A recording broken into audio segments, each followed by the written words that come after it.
Hello, my name is Matthias and welcome to the FPL Scope. Today we are taking a look at the weekly Wildcard draft for Game Week 6. And usually this weekly Wildcard draft series is something that I post on Wednesdays, but this week we are actually recording 5 different videos for you. So the 5th video is going to be a zombie team update because I made a zombie team before the season, and I'm going to rank or check the progress of that team throughout the season. But seeing as we are in the middle of I'm recording this in the middle of the match between Nottingham Forest and Burnley, I don't have like the actual data for the overall rank and how far away I am from number 1 and all that stuff that I need to have for the zombie team video. So I'm going to post the zombie team video on Wednesday, so tomorrow for you guys watching now on Tuesday. And then this weekly Wildcard draft video will be out on the Tuesday this week. Normally it's out on Wednesdays, but maybe I'll change it because Tuesdays might be a better day for it anyway. But either way, if you're unfamiliar with the weekly Wildcard draft, it's basically what it says in the title. It is a Wildcard draft that I do weekly. I update what I think is the best Wildcard squad to have for in FPL in the next 4 to 5 game weeks and beyond. Pretty much every single week, and I'm going to check up on last week's team and compare it to this week's team to see who has been dropping out, who's been coming in to the side from last week. And that's like a nice way for you to recognize players that are kind of less interesting now, and especially the players that make the team are the players that are more interesting and pretty interesting in general in FPL. And I'm also doing it in a typical like NFL or an NBA type of draft scenario where the number 1 pick is the player that I think is the most important player to have in FPL. And spoilers, it is going to be Holland. And then the 15th pick is the player that I'm the most unsure about having in my squad currently for the wildcard. And I know a lot of you guys have potentially thought about using your wildcard chip this week, because I know a lot of people had a bad game week 5. I probably wouldn't be too stressed about it. You're going to have some bad game weeks from time to time. I don't think most teams currently, especially looking at like the template types of teams, are looking too bad. You have the Man United players playing against Burnley away, which is going to be a good fixture.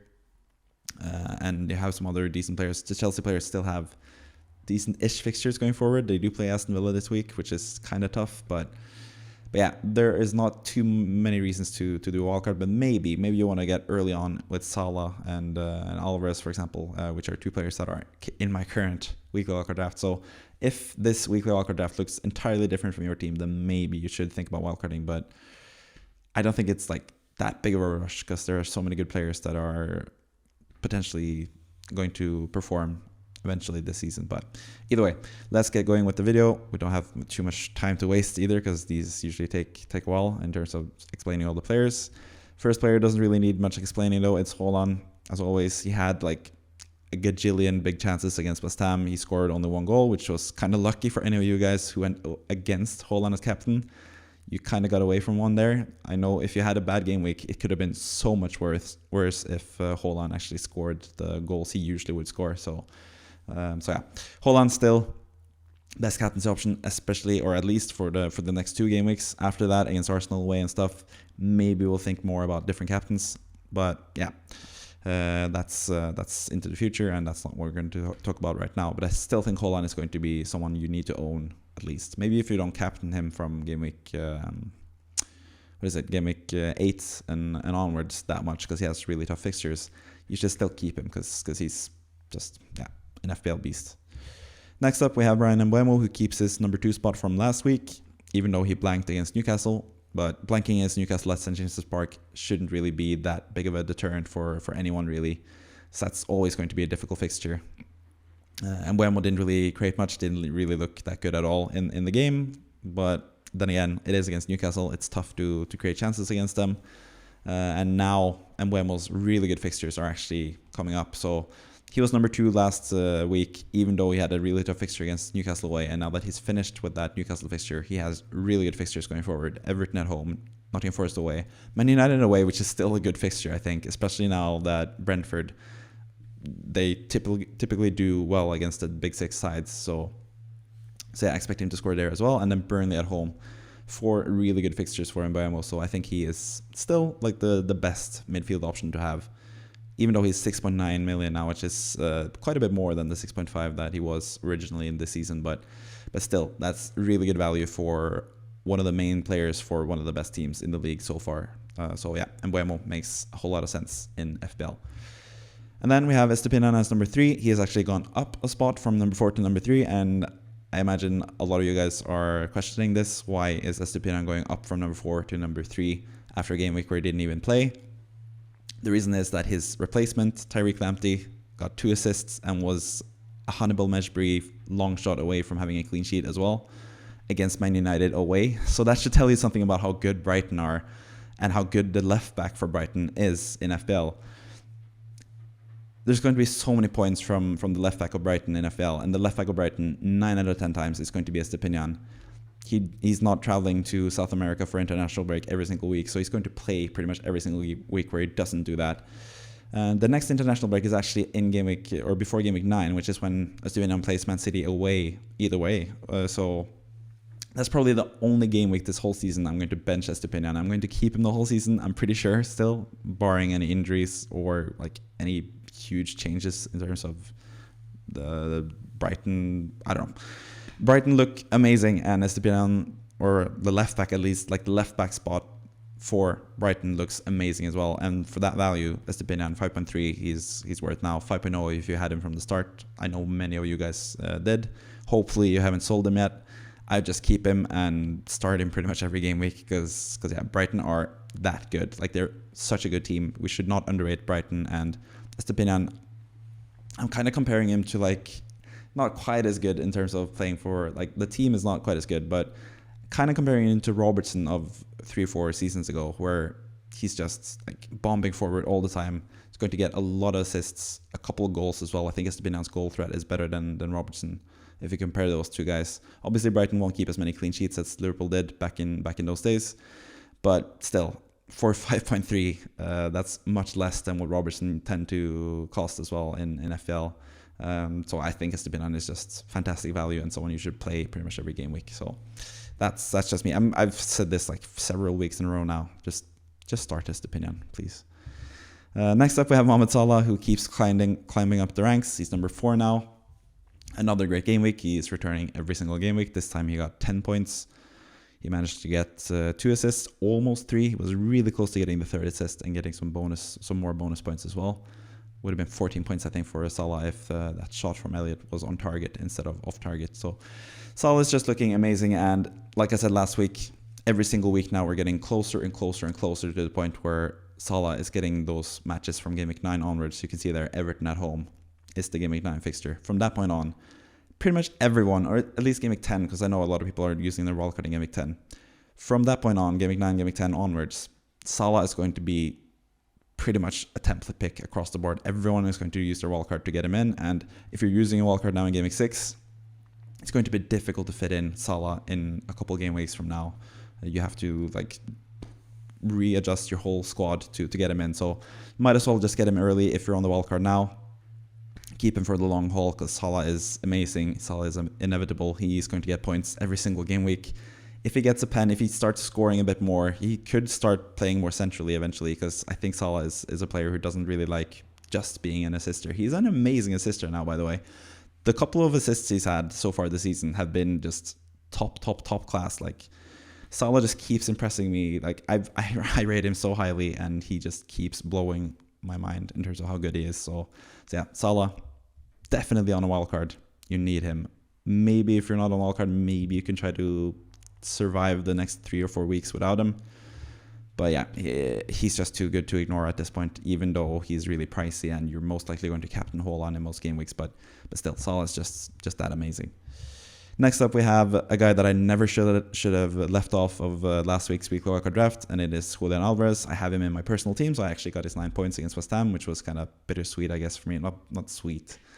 It's kind of like a consolation prize because I'm a West Ham fan, so I didn't want Man City to score, but at least when Man City scored, I saw Alvarez getting some points, so it was kind of like a small consolation thing there. But Alvarez, in terms of being an FPL pick, I tweeted this, I think, August 15th. Follow me on Twitter, by the way. There's a link in the description. You can see the Twitter handle right below me there at the FPL Scope. But like, basically, I think it was 15th of August, I tweeted about Julian Alvarez with Kevin De Bruyne's injury. I tweeted that Alvarez last season was pretty much starting every single game when De Bruyne didn't play last season, and that is shown to be true this season as well. Pep Guardiola's quotes is saying the same thing. He is pretty much undroppable, or almost undroppable is the exact words that Pep Guardiola used when he described Alvarez. And you can see why, because Alvarez was maybe the man of the match against West Ham, because he just was involved in everything, passing it around, took a free kick that hit the post, almost went in as well. He's on set pieces, even direct free kicks, some corners, some indirect free kicks as well. Alvarez, he plays as either, like, he's most likely going to play in sort of that Kevin De Bruyne role, like the player that is closest to Holland. And even in those game weeks where Holland eventually is going to get rested in, Alvarez is going to be the starting striker. So I think Alvarez is more nailed than people think. I think Foden is more the player that might drop out eventually when Grealish and stuff comes back. I think Alvarez is pretty nailed. He plays for the best team in the league by far, it seems like, especially so far this season. Man City still look unstoppable. So yeah, I think Alvarez is just an all-around amazing pick. So kind of regret not having him, or I very much regret not having him in the wildcard draft suggestion last week. But I did say in that video that if there are news that he's going to start in the match against West Ham, you can bring him in and downgrade one of the defenders. And yeah, we did sort of like halfway get news that he was likely to start at least. So yeah, I hope most people went with him if you were on the wildcard last week, because yeah, he's just an amazing player. And Nottingham Forest and Wolves the next 2 games as well. Can't really go wrong with that either. Maybe there is some rotation eventually with Champions League and stuff, but I think Alvarez is too important for Pep now to drop him in that many games. So yeah. Next up we have Moussa Diaby. He's another player that kept his place from last week's selection. He's actually gone up 2 spots from number 8 to number 5, or from number 8 to number 6. He got an assist, a really late assist in the match against Crystal Palace. He also had a goal disallowed. He's just constantly a threat for Aston Villa, and Aston Villa are also constantly a threat against any other team that they are facing as well. I think they do have some difficult fixtures now against, or difficult. I don't know if Chelsea is a difficult fixture anymore. It's grey in the fixture rating, which is 3 out of 5, sort of midway point. But Chelsea and Brighton, he could easily score against both those teams. Brighton, we know, can concede against anyone. They could also keep a clean sheet against anyone. They could beat Aston Villa 3-0, but he could also have like a 2-2 game or something against Aston Villa. So Diaby has good chances of scoring in those 2 games as well. And Diaby is one of those players who is really lethal on the counter. So even if Aston Villa are going to be pushed back the whole game, he's still a threat to score. So I think Diaby is just an amazing pick in general in FPL. He is in the zombie team that I chose before the season for a reason, because he is just way too good to be 6.5 in FPL and play for Aston Villa, to be honest. He should play for like a big 6 or big 4 even club. So yeah. And even after those 4 game weeks that you can see here, Chelsea, Brighton, Wolves, West Ham, that's when Aston Villa's fixtures get really good as well. So yeah, he's just someone nice to have for the long haul. He's already shown his worth so far. He's among the top scoring midfielders in FPL so far. So yeah, Diaby is another amazing pick. Then we have Destiny Udogie, who has dropped down 2 spots from 5 to 7. That's obviously because he played Sheffield United, a game that we expected him to get many points in, but he didn't because they conceded like a fluky kind of goal. But Spurs still look better defensively than we expect under Postecoglou. Like most people expected them to be attack, and in some ways they have been, and that's really good for Udogie, who really pushes up. But yeah, as you can tell from Estepinian being number 3, I'm a huge fan of attacking fullbacks, especially those that get into the box and are really involved in terms of potentially scoring goals and getting assists. And Udogie, another player that I've hyped up since before the season, he's just really good. He does have some difficult fixtures against Arsenal and Liverpool, and unlike Estepinian, I actually think Udogie is someone you could bench, because I don't think he's quite as lethal as Estepinian in terms of going forward. And I don't know, maybe Brighton and Spurs is going to be interesting to see the strength, or the strength, like how good they are compared to each other by the end of the season. But I think those teams are kind of comparable, but I think Estepinian is just slightly better than Udogie as an FPL option outright.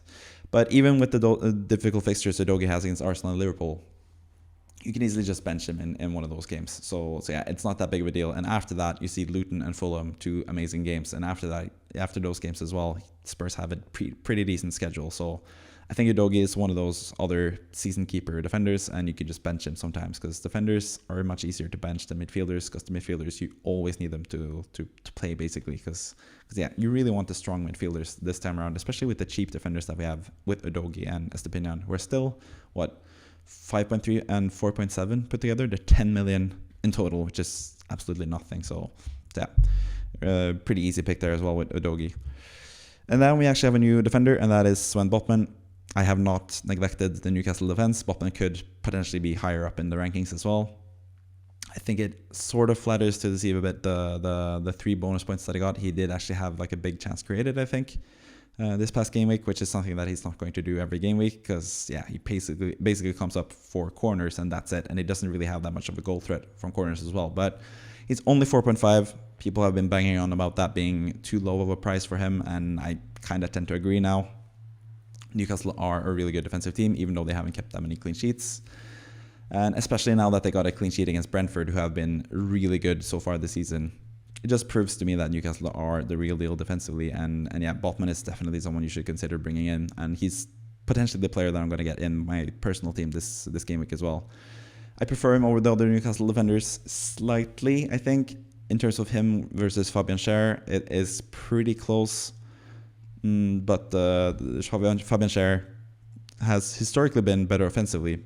This season, Botman actually has some slightly better numbers, but then again, it's only 5 games. Pretty small sample size, especially for a centre-back offensively. Like, that's just randomness from corners, basically. But yeah, I think Botman, just for the cheaper price, I think he's the best option to go with. But Fabian Schär is someone that I'm also considering. But Trippier is also another player that has been mentioned quite a lot, but I think just the price 2 million more than Botman, I don't think it's worth it. I don't think Trippier is as good going forward this season as he has been in previous seasons.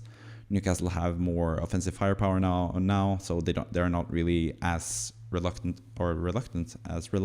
on set pieces from Trippier as they were last season. So Trippier hasn't been the same offensive beast that it was last year. So I think Botman, and I'm not quite as interested in Newcastle players or defenders as I was during their like purple patch last season. So yeah, I'd rather just go with the cheapest Newcastle defender and hope that he potentially could get some goals or assists eventually, but not that likely from Botman. But with his good fixtures, it makes sense to have him as a failsafe. For example, for the 2 game weeks where Udogie doesn't get to play, you can play Botman against Sheffield United and Burnley, 2 really good fixtures. So yeah, Newcastle defense, definitely something you should invest in currently because they have really good fixtures. And they've proven to be a pretty good defensive side when they can keep Brentford to below 1 XG in a game. So yeah, Botman is also a really good pick. Number 9 is actually kind of surprising. It's actually a new player from last week, and it is Rashford, even though he blanked against Brighton. But I think just Rashford, as a non-owner of Rashford in FPL, I sold him in game week 3 actually before the Nottingham Forest game, which has kind of backfired for me. But I did it to get some funds to get Alvarez. So in the end, it sort of worked out for me, in total. But yeah, Rashford has actually looked pretty good since I sold him because he played the first 2 matches he played this season was up front as a striker, and he did not look that good at all in those 2 matches. That was kind of why I sold him, even though Holland was on his way back. Kind of a dumb decision, like looking back at it potentially.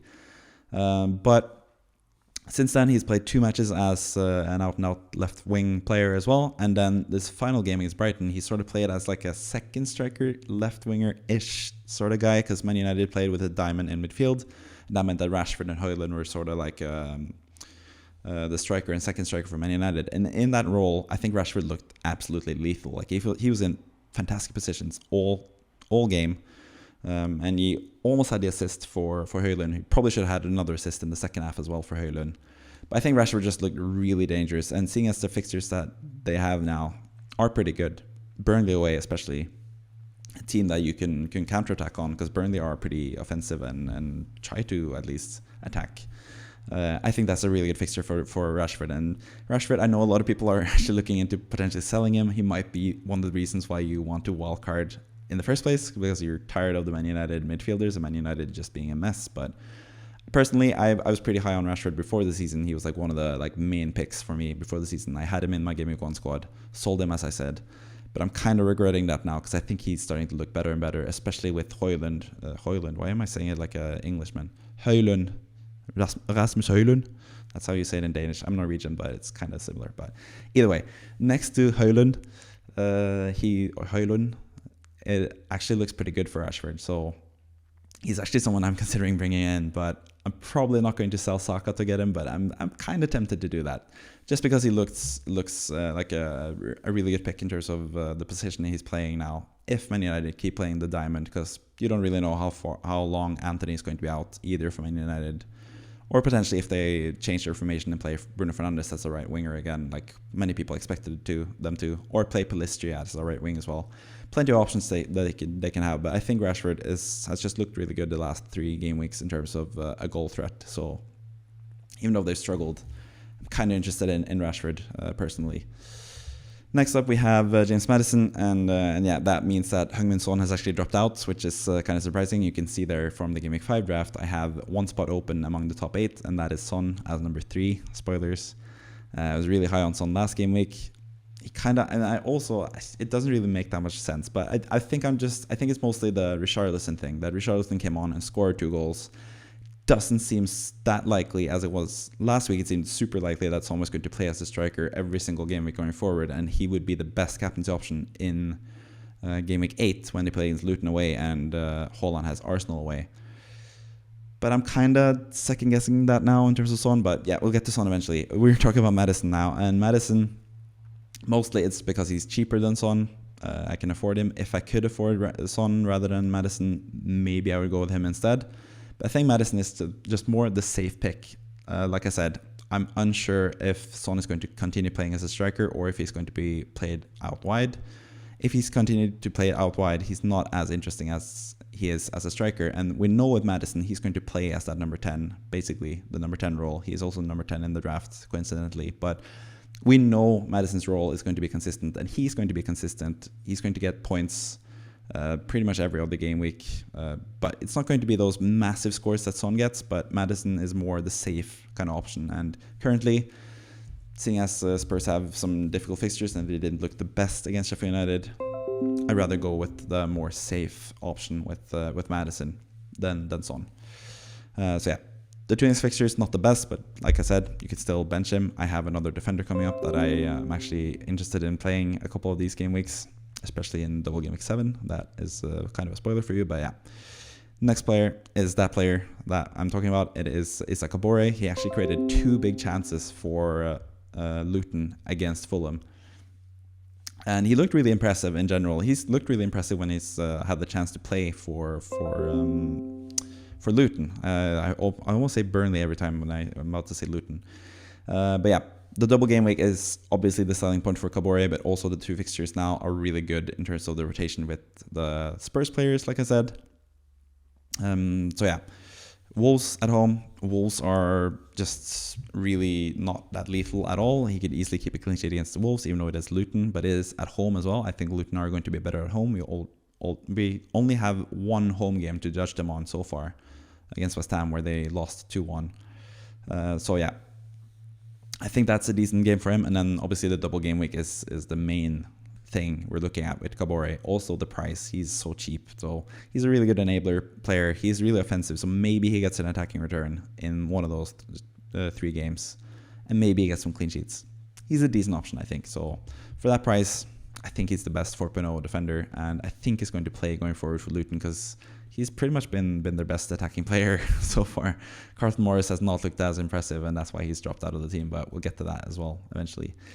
We don't have any goalkeepers so far, though, and that's going to be rectified now. We have Alphonso Areola, who is going to be the backup goalkeeper, but he is still the goalkeeper that I'm the most sure about having in my squad currently in FPL, because I'm not so sure about which number 1 goalkeeper I would want to go for. We'll get to that in a second, but on the topic of Areola, he had another good game against Man City. Maybe could have saved the second chance. He was a bit like half distance when Bernardo scored the goal. He could have came out earlier, or he could have stayed in goal and made it more difficult for Bernardo. But either way, apart from that, he had a really good game once again. And I think Areola is pretty much undroppable, almost undroppable, as Guardiola would say, in terms of being the West Ham goalkeeper. He has just been really good so far, and he's getting a lot of saves. I think he got 10 saves against Man City. Several really good saves as well. So Areola is not the worst number 1 goalkeeper option, but I think he plays for West Ham, going to concede most games. But maybe eventually when West Ham's fixtures are better, he might be the number 1 goalkeeper. But for now, he's a really good backup goalkeeper, and he's a more certain goalkeeper to have than any of the starting goalkeepers we can think of. But as the starting goalkeeper, I've gone with Bernd Leno. He has decent-ish rotation with Areola as well. That's also a factor into why he's the goalkeeper in this wildcard squad. He's also the goalkeeper I had in last week's wildcard squad, so it's a little bit of continuity there as well. But yeah, if you look at the 4 fixtures, you have Crystal Palace away for Leno in the next game week, and then you'd play Areola against Sheffield United at home, and then you play Leno against Sheffield United at home in that's game week 8. And then in game week 9, it would be Aston Villa away for Areola or Spurs away for Leno, which is not the best. But game week 9 is also maybe the game week where you use your wildcard, or not. If you use the wildcard this week, you can't do that. But yeah, either way, that's a decent fixture not decent fixture, but it's you have to live with some difficult fixtures for the goalkeepers, and maybe they can get some saves. But Leno, speaking of saves, he's been really good this season. Had another pretty good save against Luton. Luton didn't create that many chances, but he had a really good save against, what was it, Brown on the back post? I can't remember exactly, but yeah, one of the players for Luton, he had a pretty good save, Leno, and he's one of the best goalkeepers in the league, to be honest. So yeah, I think he's also a decent option. He's always number 13. I don't have that much faith in him, but I don't have that much faith in Fulham, but yeah, he's a good goalkeeper and he rotates pretty well with Areola, and that's why I've picked him basically. Number 14, we have Cameron Archer. Again, just a cheap option. He's going to be benched most weeks. He has West Ham and Fulham. I just talked about how Areola and Leno might keep a clean sheet in those games, but at the same time, Archer can score in those games. And if you need someone off the bench, he is a decent option. He is a pretty good striker, and he's the cheapest possible forward. Well, second cheapest, I guess, because he's 4.6 now. But yeah, Archer is just a really good default final bench guy to have in your team, pretty much. And then the final guy that I have is someone that I have slight concerns with, but he's also like a decent player in the short term. He's also really cheap.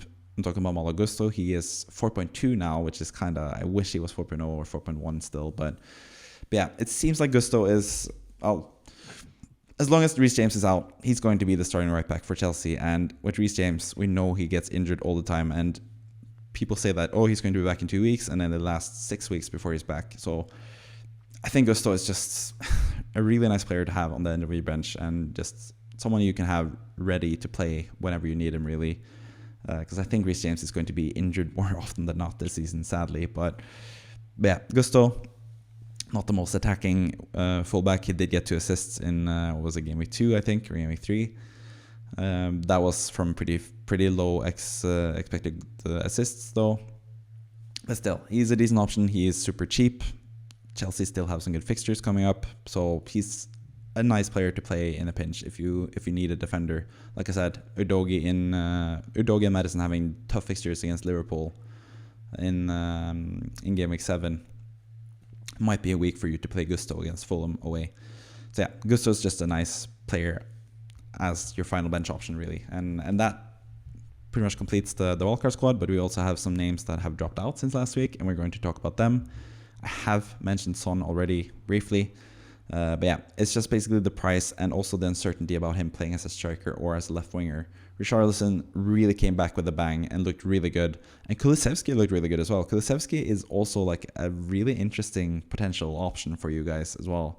Maybe you'd rather go with Kulusevski rather than the Madison as well, because Kulusevski is looking back to his best. And 2 seasons ago, his debut season in the Premier League, he was a really popular FPL pick, and there's no reason why he can't be that again. Like, he looks pretty good this season, especially his winning goal was really good. So yeah, he's definitely an option. But yeah, speaking of Son, like I said, it's just the uncertainty about his positioning, and also the price and the tough fixtures that they have. Maybe he could score. Son is the type of player that could score against Arsenal and Liverpool, to be honest. But yeah, it's basically just down to the money. I don't have that much money left for this team, especially with Rashford in this team as well. You could make the case for Son over Rashford, I guess. But for the next 2 game weeks, I'd prefer Rashford, and then you could potentially sell Rashford for Son in the game week against Luton and have Son as the captain in that game week, as I originally had planned. So Son is still a decent pick. Carlton Morris didn't look the most impressive against Fulham either. So yeah, especially with Alvarez coming back into form, or not coming back into form, but Alvarez proving that he's such an amazing pick and getting past the game where he had just finished the international break. Alvarez had to be in the team, and then Morris has to drop out, even though he has a double game week fixture coming up. he hasn't looked that good. So yeah, not that interested in him either, really.